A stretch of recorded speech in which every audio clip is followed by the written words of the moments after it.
जय महाराष्ट्र. मी रुजुता लुकतुके. भाषा पैशाचीच्या या नवीन भागामध्ये तुमचं खूप खूप स्वागत. पुढच्या आठवड्यात बजेट जवळ आलाय, पण बजेटकडे जाण्यापूर्वी आज आपण पेन्शन फंड बद्दल बोलणार आहोत. निवृत्तीनंतर पुढे काय, त्यासाठीची आर्थिक तरतूद कशी करायची हा प्रश्न प्रत्येकाच्याच मनात असतो आणि नेमकी सुरुवात कशी करायची या गुंतवणुकीसाठी हा सुद्धा एक प्रश्न असतो. आणि या सगळ्या प्रश्नांची उत्तरं आजच्या या शोच्या माध्यमातून मिळवायचा प्रयत्न आपण करणार आहोत.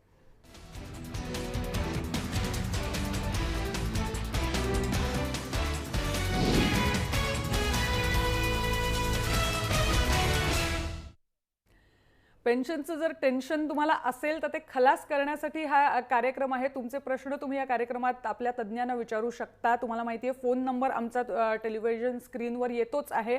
फोन करून आमच्या तज्ज्ञांशी थेट बोलून तुमच्या प्रश्नांची उत्तरं तुम्ही मिळवू शकता. त्यासाठी तृप्ती राणे ज्या चार्टर्ड अकाउंटंट आहेत आणि आर्थिक नियोजनकार आहेत त्या आपल्याबरोबर आलेले आहेत आणि त्यांच्याशीच आपण आज चर्चा करणार आहोत. मला आता जर मी तुम्हाला शोचं बघितलं स्वरूप आपल्या, तर हेच पहिलं विचारायचं आहे की पेन्शनचं टेन्शन खलास करायचं कसं? खूप योग्य असा प्रश्न आहे. आणि आताच्या वाढत्या महागाईमध्ये त्यात समोर जेव्हा आपले फिक्स डिपॉझिटवरचे रेट घसरताना आपण बघत आहोत, त्यात पेन्शनचं टेन्शन नक्कीच घेण्याजोगं आहे आणि ते जितक्या लवकर आपण घेऊन कामाला लागू ते बरंच पडेल. पेन्शन फंडची सुरुवात आपण खरं आपल्या वयाच्या जितक्या लवकर अक्युम्युलेशनसाठी, म्हणजे आपण जे गोळा करणं म्हणतो आणि त्याचं व्यवस्थित गुंतवणूक करणं म्हणतो, ते जितक्या लवकर करू तेवढं चांगलं. आणि म्हणून जेव्हा नोकरी लागते तेव्हापासून रिटायरमेंटची तयारी आपण करणं गरजेचं आहे. बरोबर. पण ही तयारी नेमकी करायची कशी? म्हणजे आता अनेक कंपन्या आहेत ज्या आपल्याला पेन्शन ऑफर करतात. सरकारी पेन्शन योजना आहेत, खाजगी पेन्शन योजना आहेत. आपल्याला कंपनी पीपीएफ अकाउंट देऊ करते, म्हणजे कंपनीमध्ये नोकरी लागल्या आपण पीपीएफ अकाउंट सुरू करतो. तर या सगळ्यामध्ये जो 60 नंतर आपल्याला लागणारा पैसा आहे ज्याच्यावर आपण आज फोकस करतोय, तो त्याची तरतूद ही नेमकी करायची कशी? आपण जेव्हा पेन्शन गोळा करायच्या गोष्टी करतो तेव्हा सर्वात प्रथम त्याच्यात येतं ते म्हणजे बचत करणं. आपल्या वेगवेगळ्या वयाच्या टप्प्यांवर आपल्यावर वेगवेगळ्या जबाबदाऱ्या असतात. तर त्या जबाबदाऱ्यांचा पहिला आढावा घेत आपल्याला किती पगार मिळतोय, त्यातला किती आपला घरच्या गोष्टींसाठी खर्च होतो, किती आरोग्यासाठी खर्च होतो आणि आपल्या इतर गोष्टी ज्या गरजेच्या आहेत, जसं मुलं झाल्यानंतर मुलांची शिक्षणं आहेत, घरात आई वडील असतील तर त्यांच्या मेंटेनन्ससाठीचे खर्च आहेत, हे सगळे वजा करून आपण जेव्हा आपल्या हातात किती पैसे उरतात आणि ते वेगवेगळ्या ठिकाणी गुंतवून त्याचे रिटर्न्स कसे मिळतात यानुसार आपण वर्कआउट करतो की आपल्याला रिटायरमेंट नंतर एक चांगलं आयुष्य जगण्यासाठी किती पैसा लागणार आहे. हे करताना जसं तुम्ही म्हणालात की आज आपल्याकडे वेगवेगळे पर्याय आहेत. सरकारी योजना तर आहेतच आणि शिवाय प्रायव्हेट सेक्टरमधून सुद्धा आपल्याला आपला पेन्शन फंड तयार करण्यासाठी वेगवेगळे प्रोडक्ट्स आहेत. परंतु प्रत्येक प्रोडक्ट हे याचं आपण 3 गोष्टींवर ॲनालिसिस करतो. ते म्हणजे हे प्रोडक्ट आपल्याला किती सेफ पद्धतीने रिटर्न ऑफ कॅपिटल, म्हणजे आपल्याला त्याच्यातून मिळणारा फायदा, त्याच्यात होणारी कॅपिटल ग्रोथ, दुसरं आपल्याला किती त्याच्यात तरलता मिळते आणि तिसरं आपला पैसा किती सेफ आहे. या 3 गोष्टींवर आपण डिसाईड करतो किंवा आपण ठरवतो की आपला पैसा कोणत्या प्रोडक्टमध्ये गेला पाहिजे. उदाहरणार्थ पीपीएफ, एम्प्लॉई प्रॉव्हिडंट फंड आणि त्याच्याबरोबर असणारं व्हॉलंटरी प्रॉव्हिडंट फंड हे आपल्याला कंपल्सरी ऑलमोस्ट झालेलं आहे, EPF जे आपण म्हणतो. आणि याच्यामध्ये आपल्याला फिक्स्ड रेटने पैसे मिळतात. परंतु एक लक्षात घ्या की हे पैसे महागाई मारण्याच्या कामी येत नाहीत. त्याच्यामुळे एक सेफ्टी पॉईंट ऑफ व्ह्यू आपल्याला डेफिनेटली एक फिक्स्ड इन्कम प्रोडक्ट म्हणून VPF PPFकडे बघावं लागतं, EPFकडे. ॲट द सेम टाईम म्हणजे त्याच वेळेला एक ग्रोथ पैसा ज्याला म्हणतो की जो वाढला पाहिजे, त्या वाढीव पैशासाठी आपल्याला इक्विटीची मदत घ्यावी लागते. मग इथे म्युच्युअल फंड हे आपल्या खूप फायद्याचे ठरतात आणि जितका जास्त काळ आपल्याकडे आपला पेन्शन तयार करण्यासाठी असेल तितका जास्त काळ आपण इक्विटीमध्ये राहिलो तर त्याचे फायदे अगणित असतात आपल्यासाठी.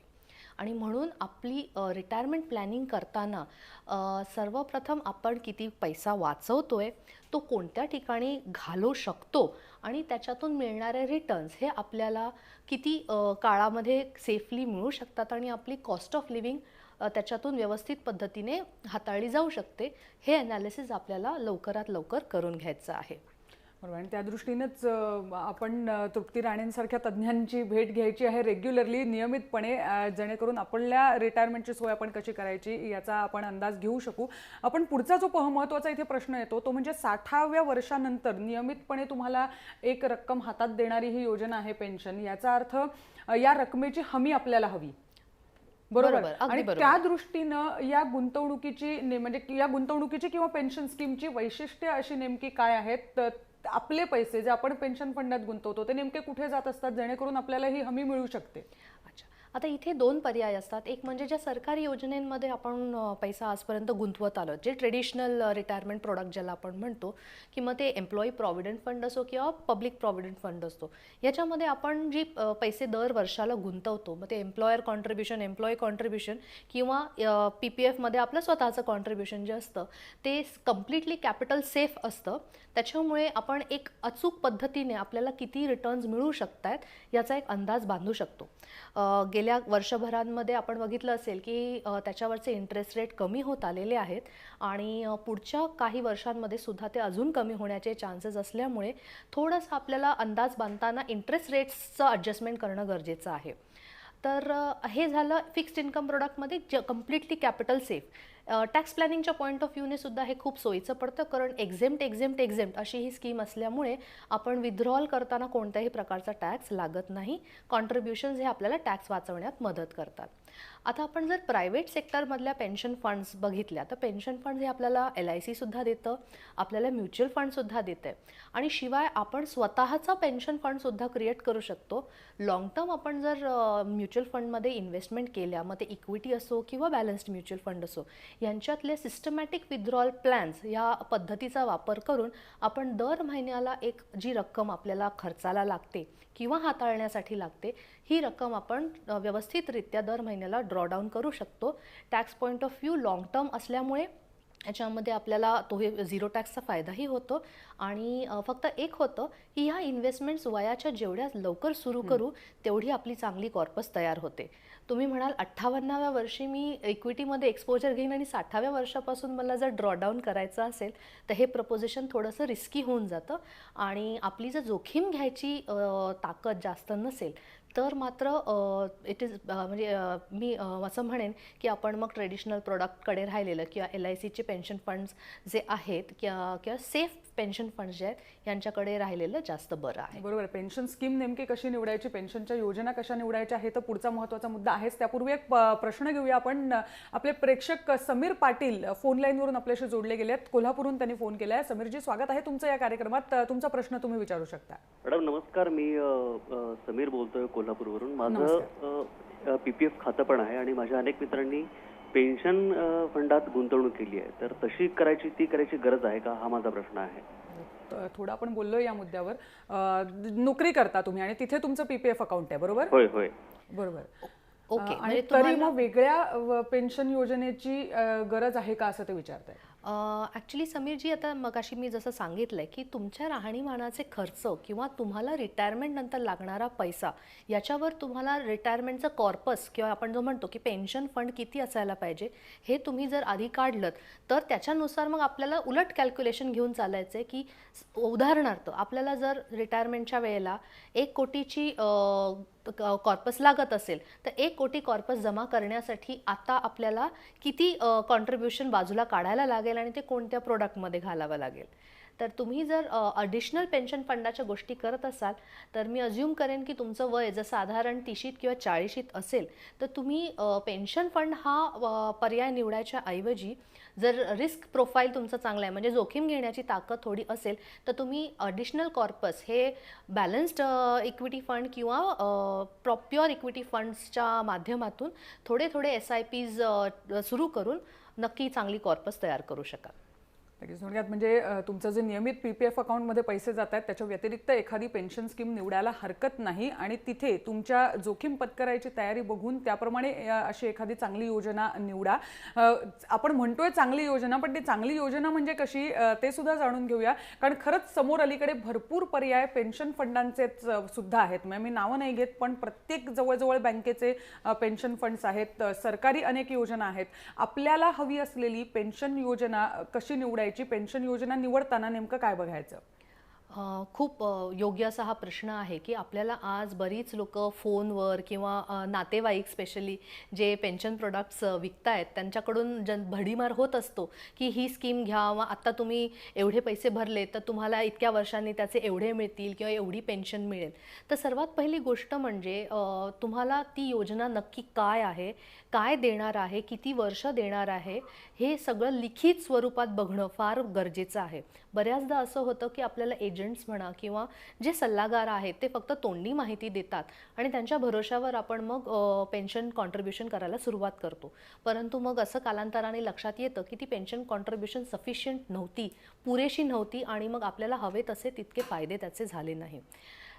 त्याच्याशिवाय आपण जसं जेवढं वाचन कराल की कोणत्या प्रकारच्या योजनेमध्ये घातल्यानंतर कोणत्या प्रकारची जोखीम सहन करावी लागते आणि त्याच्यासमोर आपल्याला परतावे कसे मिळतात, तर या पद्धतीने जेव्हा आपण अभ्यास करतो तेव्हा कोणत्या पेन्शन प्रोडक्टमध्ये घालायचं हे आपण स्वतःहून वर्कआउट करू शकतो.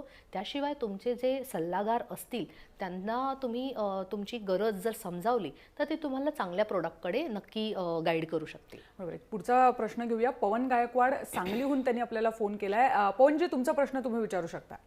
मॅडम, मला असं विचारायचं आहे की विचारा तुमचा प्रश्न, सलग विचारा. आपल्याला का नाही 60 वर्ष जास्त होतात, 50 वर्षापर्यंत होऊ शकत नाही पेन्शन? अच्छा, नाही मला कळलं नाही. त्यांचे असं म्हणतात 60 वर्षापर्यंत थांबायला लागतं पेन्शनसाठी, तर 50व्या वर्षी नाही का मिळू शकणार? तुम्ही कोणत्या प्रकारची पेन्शन योजना स्वीकारता त्याच्यावर आहे. आता जसं मी मगाशी म्हटलं की जर तुम्ही स्वतःचा पेन्शन फंड हा म्युच्युअल फंडा थ्रू क्रिएट केला म्हणजे बनवला तर तुम्ही 45 काय 40व्या वर्षी सुद्धा रिटायर होऊन आपली स्वतःची पेन्शन सुरू करू शकता. त्यामुळे ज्या पद्धतीने तुम्ही पेन्शन फंड तयार करताय आणि जे प्रोडक्ट त्याच्यासाठी वापरताय त्याच्या प्रत्येकाची वयोमर्यादा असल्यामुळे तुम्ही ते तपासलं तर त्यानुसार तुम्ही तुमच्या पेन्शन कधी ड्रॉ करायची हे वर्कआउट करू शकता. बरोबर. एक पुढचा फोन कॉल आलाय. रवींद्र भावे फोन लाईनवरून आपल्या बरोबर आहेत. त्यांच्याशी आधी बोलूया, त्यानंतर मला वाटतं मगाचा जो पवन यांचा प्रश्न होता थोडा आपण डायव्हर्सिफिकेशनवर बोललं पाहिजे. म्हणजे किती पेन्शन फंडात टाकायचे आणि इतरही काही योजना आपल्या गाठीशी हव्यात ज्यातनं तुम्ही 50व्या वर्षी पण पैसे म्हणजे जेव्हा लागतील तेव्हा पैसे विड्रॉ करू शकाल. सगळेच पैसे आपल्याला काही पेन्शन फंडात टाकायचे नाहीयेत. रवींद्र भावे यांच्याशी आधी यांचा प्रश्न आधी जाणून घेऊया. रवींद्रजी, तुमचा प्रश्न तुम्ही विचारू शकता. नमस्कार मॅडम. नमस्कार. माझं वय आज 50 वर्ष आहे आणि माझी म्युच्युअल फंड मध्ये इन्व्हेस्टमेंट रेग्युलर आहे. ओके. आज 50व्या वर्षी मी पेन्शन फंड एखादा सिलेक्ट करून त्याच्यात इन्व्हेस्टमेंट करणं कितपत योग्य आहे? तुम्ही नोकरी करता का? म्हणजे अजूनही नोकरी सुरू आहे तुमची? अजून नोकरी सुरू आहे. बरोबर. तुम्ही अजूनही पेन्शन फंडात इन्व्हेस्टमेंट करू शकता, परंतु ऑलरेडी जर तुम्ही म्युच्युअल फंड हे प्रोडक्ट तुमच्या पोर्टफोलिओमध्ये घेतलेलं आहे तर मी इनफॅक्ट तुम्हाला सजेस्ट असं करेन की मग तुम्ही म्युच्युअल फंडमधलंच तुमचं SIP जर वाढवलं तर तुम्हाला नक्की त्याचा जास्त फायदा होईल. कारण एक साधारणपणे जर आपण बघितलं तर आपण 60 हे रिटायरमेंटचं वय समजतो, तर पुढच्या 10 वर्षांमध्ये तुम्ही एखाद्या पेन्शन फंडपेक्षा स्वतःचं इक्विटी पेन्शन फंड हे जास्त चांगल्या पद्धतीने वाढवू शकाल. बरोबर. तुम्हाला सल्ला हाच असेल रवींद्रजी की तुम्ही म्युच्युअल फंड मधलं तुमचं एक्सपोजर, म्युच्युअल फंड जे तुम्ही घेताय त्यातले तुमची SIPची जी रक्कम असेल ती थोडीफार वाढवा, त्याचा तुम्हाला नक्कीच फायदा होईल. या क्षणी वेगळ्या पेन्शन फंडमध्ये जाण्याची तितकीशी गरज नाही. पण तृप्ती मॅडम, आत्ता जे आपण ज्या विषयावर बोलत होतो ते म्हणजे 50व्या वर्षी नाही का विड्रॉ करता येणार, आणि तिथे मला वाटतं एक हा मुद्दा असा उरतो की आपल्याला पेन्शन फंड हे म्हणजे नोकरी नंतर वापरायचे पैसे आहेत त्याच्याबद्दल आपण पेन्शन फंडाच्या द्वारे बोलतोय. 50व्या वर्षी आपल्याला मिळणारच नाही, म्हणजे आपली काही रोजच्या खर्चासाठी तरतूदच असू नये असं नक्कीच नाही आहे. नाही, डेफिनेटली नाही. कारण शेवटी काय आहे, आपल्या गरजा कशा आहेत, आपल्या गरजांच्या पलीकडे आपल्या हौशी मौजी काय आहेत आणि आपलं स्टँडर्ड ऑफ लिव्हिंग कसं आहे त्याच्यानुसार आपल्याला लागणारा पैसा आपण वेळोवेळी ठरवत असतो. त्याच्यामुळे पेन्शन फंडाचा सुद्धा जेव्हा पैसा आपण जमवतो तो सुद्धा पैसा अडीनडीला आपल्याला गरजेला मिळायला पाहिजे ही अपेक्षा असणं बरोबरच आहे. आणि म्हणून तरलता जे आपण म्हणतो की लिक्विडिटी फॅक्टर हा आपल्याला नेहमी तपासणं आहे की जिथे आता उदाहरणार्थ आपल्या नॅशनल पेन्शन स्कीम जो प्रकार आहे तिथे 60 वर्षाच्या आधी तुम्हाला पैसेच काढता येत नाही. त्यामुळे जरी हा खूप एक लॉंग टर्म ॲसेट क्रिएशनचा चांगला मार्ग गव्हर्नमेंटने आज आपल्याला दिलेला आहे तरीही आपली लिक्विडिटी कमी असल्यामुळे इथे सगळा पैसा आपण पेन्शनचा नाही ठेवू शकत आणि म्हणून अशा वेळेला आपल्याला इतर इन्व्हेस्टमेंट पर्यायसुद्धा अवलंबायला लागतात. मग त्याच्यासाठी आपण डेट म्युच्युअल फंड म्हणा, इक्विटी म्युच्युअल फंड म्हणा, युलिप सारख्या स्कीम्स म्हणा, जे आपल्या जोखीम घेण्याच्या ताकदीच्या अनुरूप असतील तसे वेगवेगळे पर्याय हे आपल्याला आपल्या पोर्टफोलिओमध्ये ठेवावे लागतात. बरोबर. म्हणजे एकट्या पेन्शन फंडवर अवलंबून न राहता आपली गुंतवणूक ही कायम जसं म्हणतात 3 ते 4 प्रकारांमध्ये विभागलेली असावी आणि त्या दृष्टीने जर तुम्ही पुढे गेलात तर नक्कीच तुम्ही तुमच्या दैनंदिन गरजाही तितक्याच चांगल्या रीतीने भागवू शकाल. एकनाथ पवार नाशिकहून त्यांनी आपल्याला पुढचा फोन केलाय. एकनाथजी, तुमचं स्वागत आहे कार्यक्रमात. तुमचा प्रश्न विचारू शकता. आमचा प्रश्न असा आहे मॅडम की जे आपण पेन्शन म्हणताय म्हणजे पेन्शन आहे का पैशांचं व्याज आहे? ओके, ठीक आहे, तुमचा प्रश्न लक्षात आला. तुम्ही म्हटलेला प्रश्न अगदी बरोबर आहे. पैशाचं व्याज असंच समजा तुम्ही, कारण आपण काय करतोय, आपण एक मोठी रक्कम आपल्या वर्किंग लाईफमध्ये एकत्र करतो आणि त्याच्यातून मग आपण आपला एक मंथली पगार सुरू करतो असंच त्याचा अर्थ होतो. तर फक्त व्याज हा प्रकार जी फिक्स डिपॉझिट असतं किंवा कॉर्पोरेट डिपॉझिट असतं ह्याला लागू पडतं. तर तेच जर आपण म्युच्युअल फंडांच्या बाबतीत किंवा शेअर्सच्या बाबतीत म्हटलं तर ते गेन्सच्या स्वरूपात आपल्याला मिळतं, फायद्याच्या स्वरूपात मिळतं. तर एक प्रकारे व्याज हे समजण्यासाठी सोपं आहे, पण तसं बघायला गेलं तर ही आपणच तयारी करतो पुढच्या पगाराची. खरं आहे. म्हणजे 60व्या वर्षानंतर आपण हे पेन्शन का म्हणतोय याला, कारण 60व्या वर्षानंतर आपल्याला नियमित पगार मिळणार नाहीये. अशा वेळी एक नियमित उत्पन्नाचा स्रोत राहावा यासाठी पेन्शनची मिळते. त्याला आपण मराठीत निवृत्ती वेतन असंच म्हणतो आणि तोच त्याचा खराखुरा अर्थ आहे. आणि म्हणून जरी ते व्याज असलं तरी तुमच्याकडे ते नियमित आय एक सुरू राहील 60व्या वर्षानंतर, यासाठीची ती सोय आहे. एक महत्त्वाचा मुद्दा आत्तापर्यंत आपण बोललो नाहीये किंवा चर्चा केली नाहीये, तो असा आहे की पेन्शनवर मिळणाऱ्या करबचतीचा, पेन्शनवर म्हणण्यापेक्षा जी गुंतवणूक आपण पेन्शन फंडांमध्ये करतोय त्यावरच्या करबचतीचा असा काही फायदा आपल्याला मिळतो का आणि तो कुठच्या योजनांमध्ये? खूप महत्त्वाची गोष्ट असते आणि जनरली जेव्हा 60व्या वर्षानंतर आपली बाहेरची मिळकत ज्याला आपण म्हणतो ती कमी होत असताना जेव्हा आपण आपल्या इन्व्हेस्टमेंट्समधून पैसे काढायला लागतो तेव्हा सर्वात मोठा प्रश्न हा आपल्यासाठी असतो तो म्हणजे टॅक्सचा. आणि साहजिकच आहे हे की जितका कमी टॅक्स बसावा तितका आपल्याला ते हिताचं असतं. आणि म्हणून जेव्हा पेन्शन फंडांचे पर्याय आपण निवडतो तेव्हा आपल्याला त्यांची टॅक्स एफिशियन्सी बघणं फार गरजेचं असतं. जनरली बघायला गेलं तर पेन्शन फंड्स हे सॅलरी सारखे टॅक्स होत असल्यामुळे आपला जो टॅक्सचा स्लॅब असेल त्यानुसार आपली annual income pension income tax होत असते. आणि म्हणून जेव्हा आपण इतर पर्याय निवडतो, मी जसं म्हटलं की म्युच्युअल फंडा थ्रू जेव्हा आपण वर्कआउट करतो, साधारणपणे इक्विटी म्युच्युअल फंडमध्ये जेव्हा आपण आपली स्वतःची पेन्शन तयार करतो त्याच्यातून विथड्रॉल 1 वर्षानंतर कम्प्लिटली टॅक्स फ्री होऊन जातात. NPSमध्ये सुद्धा जेव्हा तुम्ही 60व्या वर्षी लमसम विथड्रॉल करता तेव्हा 40% तुमचं कॉर्पस हे तुम्ही फ्रीली विथड्रॉ करू शकता. 20% कॉर्पस विथड्रॉ करताना टॅक्स बसतो. उरलेले 40% ची तुम्हाला मंथली पेन्शन घ्यावी लागते ज्याच्यावर तुमच्या मार्जिनल रेटने टॅक्स बसत असतो. त्यामुळे कोणतंही पेन्शन प्रोडक्ट निवडताना त्याची टॅक्स एफिशियन्सी हे बघणं फार गरजेचं पडतं. बरोबर. मग यामध्ये एक करबचत हा काय एकमेव आपल्या पेन्शनसाठीचा मुद्दा असू शकत नाही, इतरही बरेच त्यामागे गोष्टी आहेत. पण जर मुख्य यामध्ये बघायचं झालं की आपण फंड निवडताना सरकारी योजना खरोखर चांगल्या असतात की या प्रायव्हेट योजना पण तितक्याच आपल्याला चांगला परतावा देऊ शकतात? मग आत्तापर्यंतचा इतिहास या सगळ्या स्कीम्सचा काय सांगतो? साधारणपणे आपल्याकडे सुरुवात ही सरकारी योजनांनीच झालेली आहे आणि मुळात म्हणजे आपण सरकारी योजनांकडे एक हमीच्या दृष्टिकोनातून पाहतो की इथे घातलेला पैसा अतिशय सेफ आहे. आणि आतापर्यंतचा आपला अनुभव असा आहे की जितकं म्हणजे गावगावसारख्या जे लांबवरच्या ठिकाणी सुद्धा सरकारी योजनेवर भरपूर विश्वास दाखवला जातो. परंतु जसजसं आपलं फायनान्शियल सेक्टर डेव्हलप होत चाललं आहे तसतसे इतर प्रोडक्ट्सही जे आलेले आहेत, प्रायव्हेट कंपन्यांनी सुद्धा जे आणलेले आहेत, त्यात नामवंत प्रायव्हेट कंपन्यांनी सुरू केलेले योजनासुद्धा तेवढ्याच चांगल्या आहेत.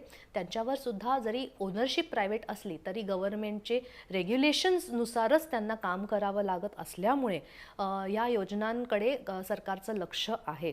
त्यामुळे आपण माहिती जर व्यवस्थित काढली तर तुम्हाला चांगल्या पद्धतीने पेन्शन स्कीम्समध्ये गुंतवता येऊ शकतात पैसे, डोक्याला ताप न घेता. बरोबर. आणि दुसरं कारण एक सरकार आत्ता मोदी सरकारने बऱ्याच पेन्शनच्या योजना आणलेल्या आहेत. म्हणजे जसं त्यांनी विमा योजना आणल्या तशाच एक अनऑर्गनाइज सेक्टरसाठी आणली आहे. आणि दुसरी एक महत्त्वाची फ्लॅगशिप या सरकारची योजना आहे ती NPS आहे, ज्याला त्यांनी अतिरिक्त सूट देऊ केली आहे. तर या योजनांबद्दल सविस्तर काय सांगाल? गव्हर्नमेंटने जे नॅशनल पेन्शन स्कीम ही योजना सुरू केली आहे ती सुरुवातीला अनऑर्गनाइज सेक्टरला पेन्शनची सोय करून देण्याकरता केलेली आहे आणि आता पब्लिक सेक्टर एंटरप्राइजेसला सुद्धा त्यांच्या अंडर कव्हर करण्यात आलेलं आहे. तर ही योजना म्हणजे एक प्रकारचा म्युच्युअल फंड आहे जे पेन्शन हाऊसेस चालवतात. आतापर्यंत सरकारने 7 पेन्शन हाऊसेसला रिकमेंडेशन सिलेक्ट केलेलं आहे ह्या योजना राबवण्यासाठी. आणि याच्यामध्ये आपण कॉन्ट्रीब्युशन जे करतो ते 2 लेवलवर करतो, टियर 1 आणि टियर 2. आपली इन्व्हेस्टमेंट ही इक्विटी, गव्हर्नमेंट सिक्युरिटीज आणि कॉर्पोरेट बॉन्ड्समध्ये होते आणि लो कॉस्ट म्युच्युअल फंडचे फायदे इथे आपल्याला मिळतात. शिवाय कॅपिटल सेफ्टी हा जास्त महत्त्वाचा भाग असल्यामुळे इथे आपण 50% वर इक्विटीचं ॲलोकेशन ठेवू शकत नाही.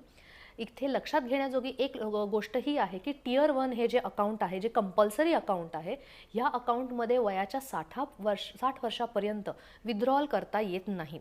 त्यामुळे कम्प्लिटली इनलिक्विड अशी ही इन्व्हेस्टमेंट असते वयाच्या 60 वर्षापर्यंत. टियर 2 जी इन्व्हेस्टमेंट आहे त्याच्यात तुम्ही म्हणजे नॉर्मल म्युच्युअल फंडासारखे ट्रान्झॅक्शन करू शकता, परंतु याच्यामध्ये टॅक्सचं कोणतंही बेनिफिट मिळत नाही.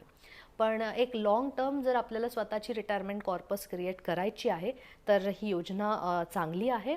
आणि शिवाय जे 30% टॅक्स ब्रॅकेटमध्ये आहेत त्यांच्यासाठी अतिरिक्त 50,000ची डिडक्शन ह्याच्यातून होणारी एक 15,000 ते 16,000ची सेविंग थोडीशी जास्त फायद्याची ठरते. बरोबर. पुढचा एक फोन कॉल घेऊया. रवींद्र इंगोले यांनी यवतमाळमधनं फोन केलाय आपल्याला. रवींद्रजी, तुमचं स्वागत आहे कार्यक्रमात. तुमचा प्रश्न विचारू शकता. नमस्कार मॅडम, मी इंगोले बोलून राहिलो यवतमाळवरून. हो हो. तर माझं वय आता 49 वर्षाचं आहे. मी सध्या शेती करतो, शेती आणि थोडंफार माझं ठेकेदारी आहे. तर मी समजा पेन्शन प्लॅन मध्ये कोणता पेन्शन प्लॅन माझ्यासाठी चांगला राहील हे विचारायचं होतं. बरं. तुम्ही शेती करता त्याच्यामुळे तुमची जी इन्कम आहे ती नियमित नसावी असा माझा अंदाज आहे. आणि त्याच्यामुळे तुम्ही जेव्हा पेन्शन प्लॅन निवडाल तेव्हा त्याच्यातलं कॉन्ट्रीब्युशन हे किती डेफिनिट पिरियडचं आहे, म्हणजे तुम्हाला कोणकोणत्या वेळेला किती पैसे कॉन्ट्रीब्यूट करावे लागतील हे बघणं जास्त गरजेचं आहे. तुमची इन्कम जशी येत राहील त्यानुसार तुम्ही तुमचे कॉन्ट्रीब्युशन्स ठरवलेत तर उत्तम होईल. आणि पेन्शनच्या योजनांमध्ये तुम्हाला एक लक्षात घ्यावं लागेल की NPS सारखी योजना जर आज तुम्ही सुरू करता तर तिथे मग तुम्हाला 11 वर्ष जे कॉन्ट्रीब्युशन्स तुम्ही कराल त्याला तुम्हाला हात लावता येणार नाही. एका बाजूने जरी हे चांगलं वाटलं की कंपल्सरी आपल्यासाठी रिटायरमेंट कॉर्पस तयार होते, तरी मग आपल्याला अडीअडचणीला लागणारा पैसा हा आधी बाजूला वेगळा काढून ठेवावा लागेल. आणि इतर ज्या पेन्शन फंड योजना आहेत मग त्या म्युच्युअल फंडाच्या असोत किंवा इन्शुरन्स कंपन्यांच्या असोत, याच्यामध्ये तुम्हाला तुमच्या इन्कमच्या पॉईंट ऑफ व्ह्यूने कोणती सवलत कशी मिळते दोन्हीमध्ये, म्हणजे म्युच्युअल फंड किंवा इन्शुरन्समध्ये, हे तुम्ही वर्कआउट करून सल्लागाराच्या मदतीने केलं तर जास्त बरं पडेल. हे करताना तुमच्या ओव्हरऑल राहण्याची जी एक हे आहे स्टँडर्ड ऑफ लिव्हिंग ज्याला आपण म्हणतो, आणि तुमचे इतर आर्थिक जबाबदाऱ्या कशा आहेत त्यानुसार तुम्ही ह्या इन्व्हेस्टमेंट्सकडे वळावं. रवींद्रजी, तुम्ही 49 वर्षाचे आहात, म्हणजे तुम्ही नक्कीच सुरू करू शकता पेन्शन फंडमध्ये गुंतवणूक. पण त्यापूर्वी तज्ज्ञांचा सल्ला अवश्य घ्या, म्हणजे तुमचे जे मिळकतीचे स्रोत आहेत त्यानुसार ते तुम्हाला एक चांगली योजना यातनं नक्की सुचवू शकतील. पण यातला एक आणखी जो मुद्दा आहे तृप्ती मॅडम, तो असा आहे की निवृत्तीनंतर मिळणारं आपलं हे उत्पन्न आहे, पण दुर्दैवानं म्हणजे आपल्याला माणसाच्या जीवनाचा कुठे ना कुठेतरी अंत होणार असतो. तोपर्यंत आपल्याला ही ती रक्कम आहे ती आपल्याला मिळणार असते. त्याच्या पुढे जाऊन जे मी पैसे जन्मभर साठवलेले आहेत त्याचं काय? इथे काही नामांकनाची किंवा अशी काही सोय आहे का? नॉमिनेशन? नक्की. आणि हे खूप महत्त्वाचं आहे की आपण ज्या काही इन्व्हेस्टमेंट्स करतो याच्यामध्ये नॉमिनेशन हे फार महत्त्वाचं आहे. नॉमिनी हा वारसदार नसतो, तर नॉमिनी हा तुमच्या पश्चात तुमचा पैसा सांभाळणारा, ज्याला आपण एक ट्रस्टीचं काम देतो, ती व्यक्ती असते. या व्यक्तीला तुमचा पैसा हाताळायला मिळतो परंतु वापरायला मिळत नाही. आणि मुख्य म्हणजे विल करणं हे खूप महत्त्वाचं आहे, कारण तुमच्या पश्चात तुमचा पैसा कसा वापरला जावा, कोणासाठी वापरला जावा हे तुम्ही ठरवून जेव्हा लिहून देता तेव्हा पुढच्यांना हे सोयीचं पडतं की हा पैसा कोणाला किती कसा कधी द्यायचा आहे. वाद तंटे थोडे कमी होतात त्याच्यामुळे, पण नाण्याच्या दुसरी बाजू सुद्धा असते. त्याच्यामुळे विल बनवताना सुद्धा काय काळजी घ्यायची हे तुम्ही तुमच्या घरच्या वकिलाला विचारून आणि समजून त्याप्रमाणे जर विल केलं तर ते फायद्याचं ठरेल. नॉमिनेशनची सोय आहे सगळ्यात महत्त्वाचं म्हणजे. बरोबर. आणि आता पुढचा एक प्रश्न असा राहतो की मला एखाद्या घरातल्या कुटुंबातल्या दुसऱ्या व्यक्तीसाठी पेन्शन योजना सुरू करता येते का? मग कोणाहीसाठी असेल, माझ्यावर डिपेंडंट असलेले असे लोक जे आर्थिकदृष्ट्या तेवढे सक्षम नाही आहेत योजना सुरू करण्यासाठी, मला माझ्या पत्नीसाठी करायची असेल XYZ व्यक्तीला, तर ते शक्य आहे का? हो, तुम्ही पेन्शन योजना तुमच्यावर डिपेंडंट असलेल्या व्यक्तीसाठी सुद्धा तयार करू शकता. जर तुम्ही स्वतः इन्व्हेस्टमेंट करत असाल तर म्युच्युअल फंड हा खूप सुंदर पर्याय आहे. तुम्ही तुमच्या मिसेसच्या किंवा मेजर झालेल्या मुलांच्या नावाने केलं तर ते जास्त बरं पडतं. आणि घरात जर कुणी अपंग व्यक्ती आहे, हँडिकॅप्ड पर्सन आहे, तर अशांसाठी तुम्ही इन्शुरन्स कंपन्यांच्या पेन्शन योजनासुद्धा घेऊ शकता. घेताना तुम्हाला लक्षात हे घ्यावं लागेल की तुमच्या पश्चात ते पैसे व्यवस्थितरित्या तुमच्या कुटुंबाला पुरले पाहिजेत आणि त्यानुसार तुम्हाला प्रीमियमची सोय आताच करावी लागेल. बरोबर. आपला खरं तर वेळ संपत चालली आहे, पण शेवटचा एक फोन कॉल घेऊया कारण शेखर गोडबोले पुण्याहून आपल्यासाठी थांबलेले आहेत. शेखरजी, तुमचा प्रश्न विचारू शकता. नमस्कार, मी शेखर गोडबोले बोलतोय पुण्यावरून. माझं वय 54 आहे. गेले 2 वर्ष मी NPS सबस्क्राईब केलेलं आहे. दोन्ही वर्षी मी 50,000 भरलेले आहेत Tier 1 आणि Tier 2 मध्ये, आणि यावर्षी मी टोटल 50,000 Tier 1 मध्येच भरलेत. नंतर मला एक SMS आला की तुम्ही Tier 2 मध्ये काहीच भरले नाहीये, तर आपण 50,000च्या वरती Tier 2 मध्ये अजून काही भरू शकतो का? आणि त्यात कुठल्या याच्यात भरणं जास्ती बेनिफिशियल राहील? Tier 1 मध्ये जास्ती भरणं का Tier 2 मध्ये जास्ती भरणं? ते थोडं मला कन्फ्युजन आहे. नक्की. दोन्ही टियर्समध्ये तुम्हाला मिनिमम कॉन्ट्रीब्युशन वर्षाला द्यावं लागतंय. मध्यंतरी ऑगस्टमध्ये गव्हर्नमेंटने थोडंसं रिलॅक्सेशन आपल्याला दिलं होतं की जिथे आपल्याला फक्त इयर एंड व्हॅल्यू ठेवावी लागते. परंतु एक सजग आणि रेग्युलर इन्व्हेस्टर ज्याला एक शिस्त आहे इन्व्हेस्टमेंटची, त्याला मी सजेस्ट करते की तुम्ही दर वर्षाला तुमच्या NPS अकाउंटमध्ये कॉन्ट्रीब्यूट करा.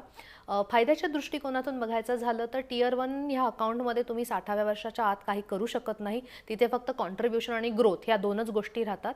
पण लिक्विडिटीच्या पॉईंट ऑफ व्ह्यूने Tier 2 मधली इन्व्हेस्टमेंट चांगली ठरते. तर जेव्हा तुम्हाला पैसे जमतील Tier 2 मध्ये ठेवायला, तेव्हा तुम्ही ठेवा. गरजेला ते तुम्हाला पैसे काढताही येतात. तुमचं अकाउंट चालू ठेवण्यासाठी तुम्हाला दरवर्षी कॉन्ट्रीब्यूट करणं गरजेचं आहे.